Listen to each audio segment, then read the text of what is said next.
Train থেকে নেমে রতনবাবু স্টেশনের বাইরেটায় এসে এদিক ওদিক তাকালেন বাড়ি ফেরার জন্য গাড়ির আশায়।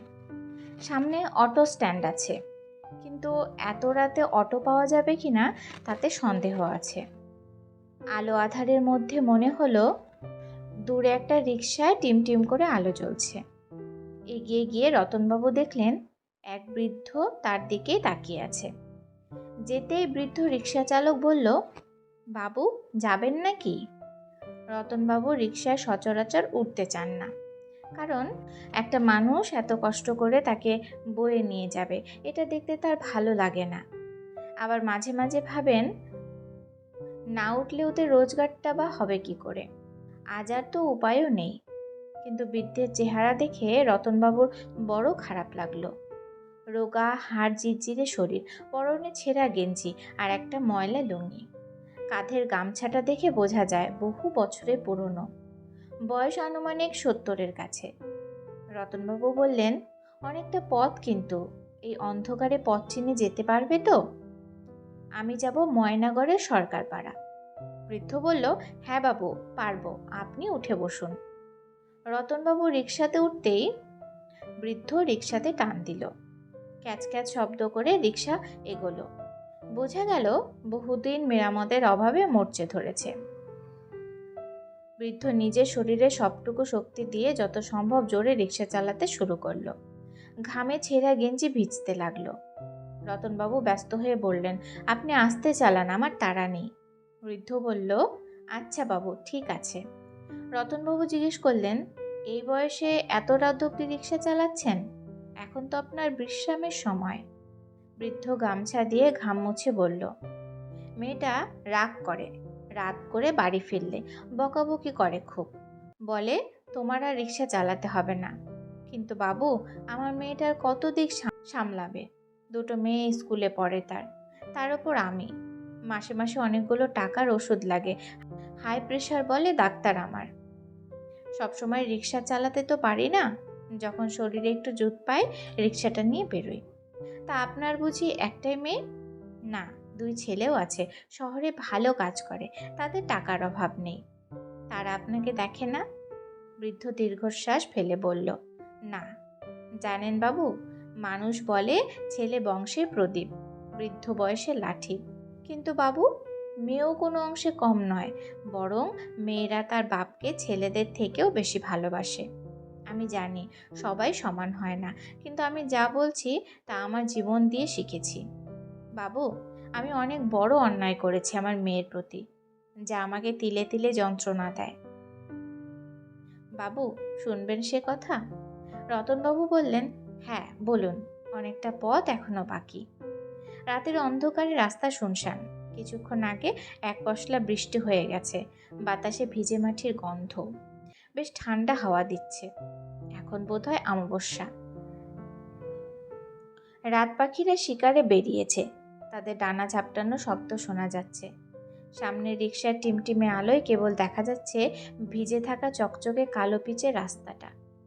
বৃদ্ধ বলতে শুরু করলো, আগে আমি রিকশা চালাতাম না, সবজি ব্যবসা করতাম। গ্রাম থেকে সবজি কিনে শহরে বেচতাম। আমার বাড়ি এখান থেকে অনেকটা দূরের এক গ্রাম, আমতলা। নাম শুনেছেন? ওখানে যা রোজগার করতাম, 3 ছেলে মেয়ে নিয়ে দুবেলা ভাতের অভাব হতো না। আমি ধনী ছিলাম না বটে, তবে এখনকার মতো নিঃস্ব ছিলাম না। মেয়েটা তখন ক্লাস 7-এ পড়ে। সম্বন্ধ এলো বিয়ের। ছেলের কোনো দাবি দাওয়া নেই, বড়লোক ছেলে, কিন্তু আগে একবার বিয়ে করেছিল, সে সংসার টেকেনি। মেয়ে কান্নাকাটি করলো খুব, বলল লেখাপড়া করবে। বউটাও বলল মেয়েটা পড়ুক না, এত ছোট বয়সে না দিলে নয়।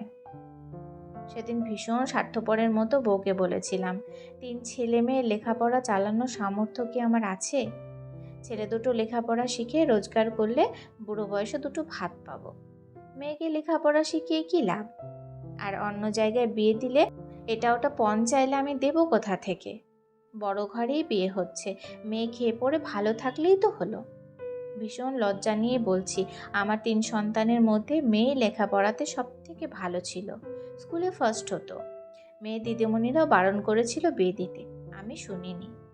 জোর করে বিয়ে দিলাম, ভালো করে খোঁজ খবর না নিয়ে তাড়াহুড়োতে। ছেলেগুলোকে অনেক দূর লেখাপড়া শেখালাম, তারা শহরে গেল চাকরি করতে। তারা আবদার করলো, বাবা তোমার যা আছে আমাদের নামে করে দাও, কারণ তুমি মরে গেলে বোন ভাগ নিলে আমাদের আর কতটুকু থাকবে বলো। ছেলেদের মুখ চেয়ে তাদের খুশি করতে তাও তাদের নামে করে দিলাম।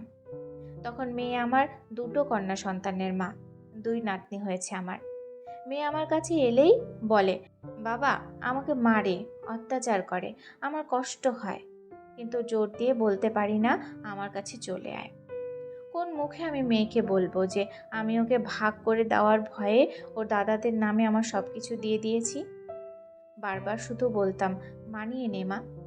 একদিন মেয়ে এলো, শরীরে তার জমাট বাঁধা রক্ত, মাথার মধ্যে আঘাতের দাগ, হাত দুটোতে নখ আর দাঁত দিয়ে আঁচড়ানো, কামড়ানোর ক্ষত।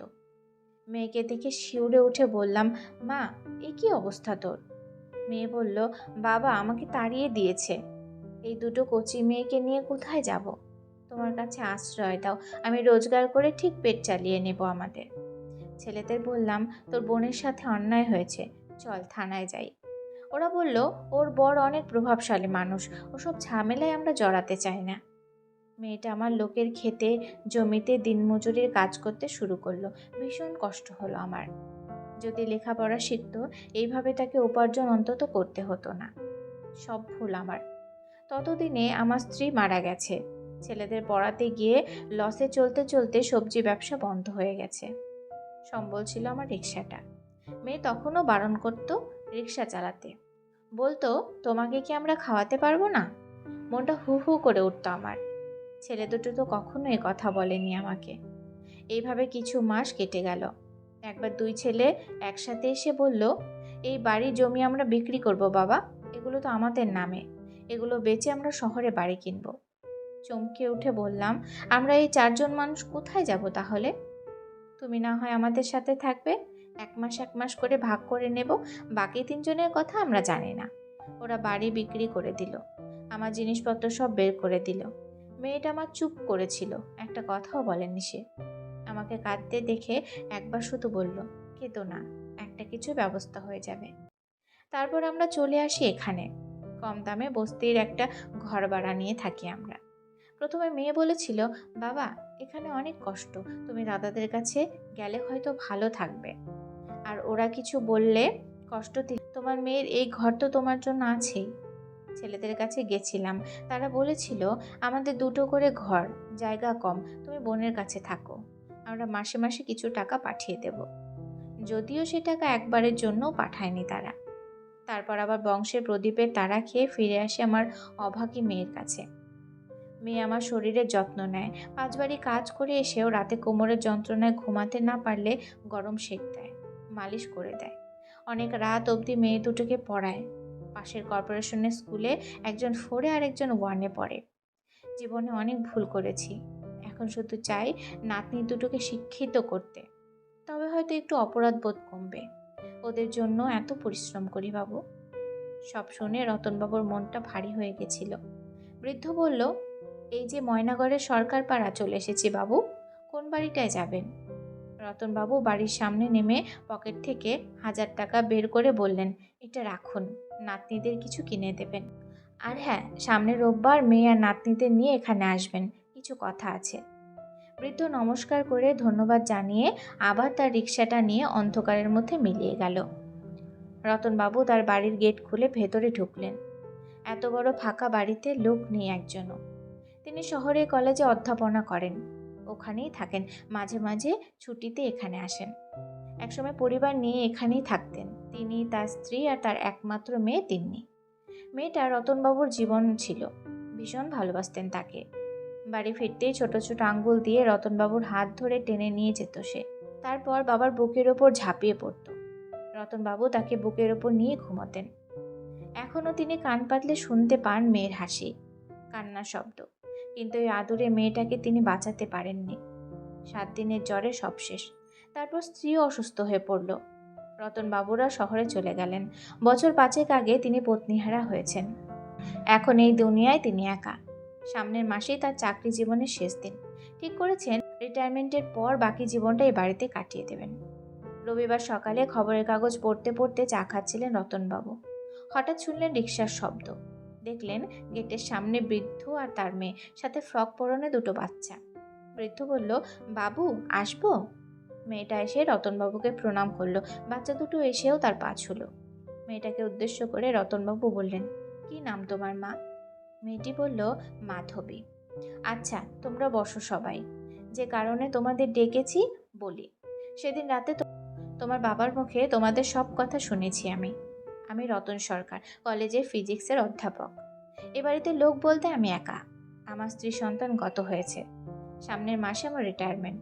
তারপর থেকে পাকাপাকি ভাবে আমি এখানে থাকবো। মাধবী মা, তুমি কি এই বাড়ি দেখাশোনা থেকে শুরু করে রান্নাবান্না সব কাজ করতে পারবে? তোমার যা পারিশ্রমিক তা আমি দেব। মাধবী সম্মতি জানিয়ে বলল, পারবো বাবু। শোনো তাহলে, তুমি তোমার সব জিনিস নিয়ে নিচের তলায় দুটো ঘরে সবাই মিলে থাকতে পারো। আর হ্যাঁ, তোমার মেয়েদের লেখাপড়ার দায়িত্ব আমার। মাধবী চোখের জল মুছতে মুছতে বলল, আমাদের কাছে আপনি ভগবান তুল্য বাবু। আপনার এই সাহায্য আমরা কখনো ভুলব না। পরের মাসের মধ্যে সব ঘর গোছগাছ করে পরিপাটি করে সাজিয়ে তুলল মাধবী। ব্যস্ত হয়ে পড়ল সংসারের নিত্য কাজে। বৃদ্ধ আর রিক্সা চালায় না। সকালে বাজারে যায়, সারাক্ষণ বাগানের গাছ পরিচর্যা করে। কয়েক মাসের মধ্যে ফুলে ফলে ভরে উঠল রতনবাবুর গোটা বাগান। রতনবাবু সকালে মাধবীর মেয়ে দুটোকে পড়াতে পড়াতে দেখেন বাগানে ঝাঁকে ঝাঁকে প্রজাপতি খেলা করছে। তার বাগানে গাছগুলোকে জল দিচ্ছে বৃদ্ধ। তারপর নাকে আসে লুচি বাছার গন্ধ। মাধবী খাবার এনে বলে, দুটো লুচি দিলাম বাবু। জানি আপনার পছন্দ খুব, কিন্তু ভুলে গেলে চলবে না, আপনার হাই কোলেস্টেরল। রতনবাবু হাসেন। কেমন জানি এখন তার মনে হয় এই পৃথিবীতে তিনি একা নন। এই কয়েক মাসে রতনবাবু বুঝতে পেরেছে মাধবীর মেয়েরা ভীষণ মেধাবী। বড় মেয়েটা তো প্রশ্নবাণে জর্জরিত করে ফেলে মাঝে মাঝে রতনবাবুকে। সবকিছু জানার ভীষণ আগ্রহ তার। একটা অঙ্ক শিখিয়ে দিলে ওই নিয়মে সব অঙ্ক যতক্ষণ না শেষ হচ্ছে সে উঠবে না পড়া ছেড়ে। রতনবাবু এখন যখন বাড়ি ফেরেন, মাধবী ছোট মেয়েটা তার ছোট ছোট আঙ্গুলগুলো দিয়ে হাত ধরে তাকে ভেতরে নিয়ে যায়। পড়তে পড়তে গুটিসুটি মেরে মাঝে মাঝে ঘুমিয়ে পড়ে রতনবাবুর কোলের কাছে। রতনবাবু ঘুমন্ত মেয়েটার মাথায় হাত বোলাতে বোলাতে চেয়ে থাকেন ওর মুখের দিকে। সেদিন রতনবাবুর কি ভীষণ জ্বর। জ্বরের ঘরে তিনি দেখলেন তার মেয়ে তিন্নিকে তার মাথায় আলতো করে হাত বুলিয়ে দিচ্ছে। রতনবাবু বললেন, তুই এসেছিস মা? চোখ খুলে দেখলেন এখনো মাথার ওপর দুটো কচি হাত। মেয়েটা উত্তর দিল, হ্যাঁ জেঠু, এসেছি। তোমার কি একটু ভালো লাগছে এখন? রতনবাবু চোখ থেকে গড়িয়ে পড়ল ফোঁটা ফোঁটা জল। তিনি আবার শান্তিতে চোখ বুজলেন।